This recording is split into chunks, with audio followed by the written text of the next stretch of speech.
Hey, what is up YouTube? Jay Dragonite here, and welcome to episode 2 of Otaku. Before I get started today, please check out episode 0 for all technicalities of the series, no copyright infringement intended, that kind of stuff. Today I would like to talk about a series called Sengoku Basara. The series has both video games and anime seasons, but I would mainly like to focus on the video games today.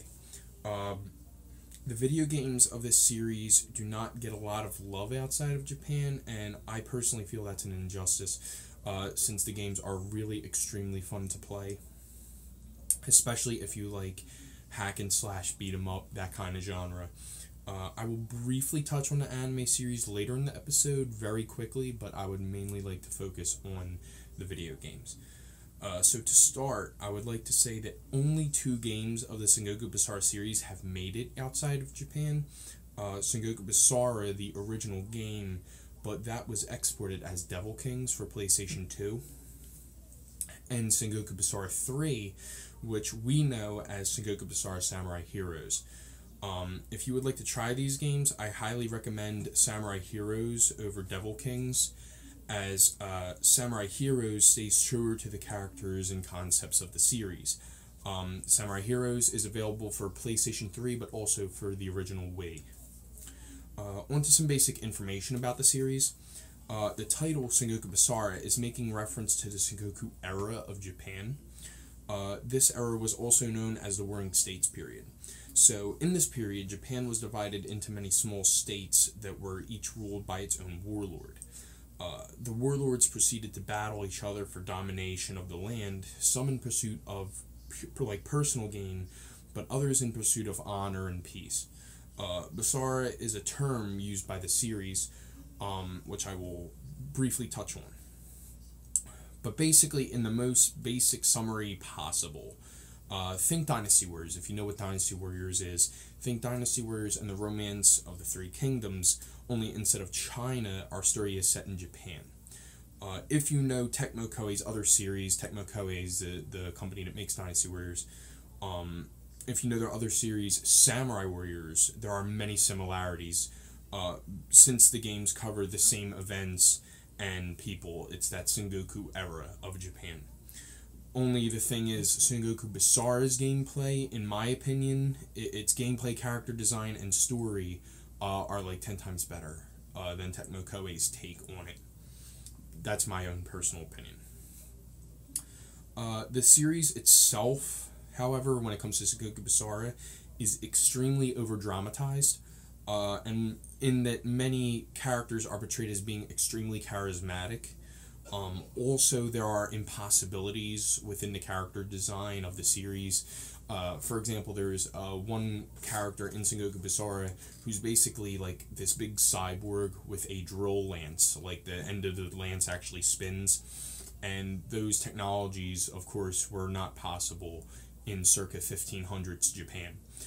So with that, some imagination and like artistic license is required to kind of fully enjoy the series. But that kind of goes with a lot of I want to say medieval based games where, you know, many characters just use swords and spears and stuff like that. There's usually some artistic license taken just to improve gameplay and kind of draw on character design.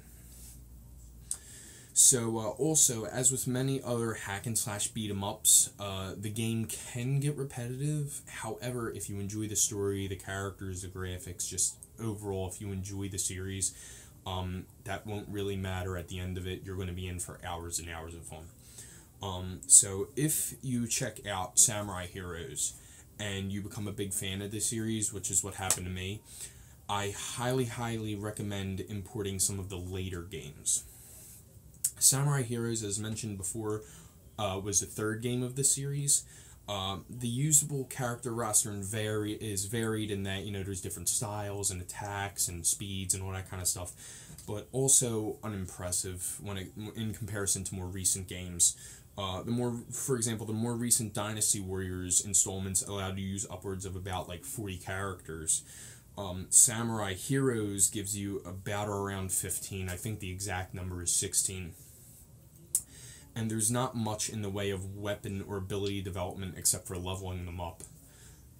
However, there is also Sengoku Basara 3 Utage, which if this is 3, there's Sengoku Basara 3 Utage, which is an expansion. It's not a direct sequel, it's an expansion, so it adds on to the story of it, and there's also more characters. So if you play the Japanese version of 3, you can import your data to 3 Utage, meaning you get to keep all your characters, like levels and weapons and all that kind of stuff, and you get even more. You get more characters, you get access to characters that were previously unusable, more, all these different kind of things, more items, more abilities, that kind of stuff. There's also Sengoku Basara 4, which was really a big thing for the series. There was even more characters added on. The game is expansive. There's different kinds of weapon development, and like the character development is out of this world. And then there is 4 Sumeragi, which adds even more on top of that. More characters, more development. There's a lot to do in these games. So, as I said, each game progressively adds on more layers of content and even more awesome characters. There's a lot of great characters when it comes to the new characters. So there's even more to do. So that's even more time that you're going to want to spend to develop your characters and weapons and all that kind of stuff. If you do not understand Japanese, don't worry. There are many resources online to guide you through menus and anything else you may have difficulty with. I also recommend looking up how to make a Japanese PSN and how to purchase Japanese PlayStation Network points, as the newer games have some great DLC content. However, be sure to carefully research how and where to get the content, as well as which content is available and usable. There's all these different things, as the process can get admittedly diluted and a little confusing, but just Google magic. If you feel like giving the series a test drive without purchasing the games, I highly recommend checking out the anime series first. If you begin to enjoy the characters and the action, I recommend buying Samurai Heroes, the English one, and giving the game a playthrough. Then if you want more content and if you're really into the series, look up the importing of the later games. Imports can be expensive, of course, but if you enjoy the series, believe me, it's more than worth it. If absolutely nothing else, check out the anime series. It's a great series. The anime kind of gives you a different perspective of each character. So if you have a favorite character, you may learn something new about them or see them in a different light. So to wrap up, please check out the series overall. The characters are awesome and the action and comedy can be very entertaining.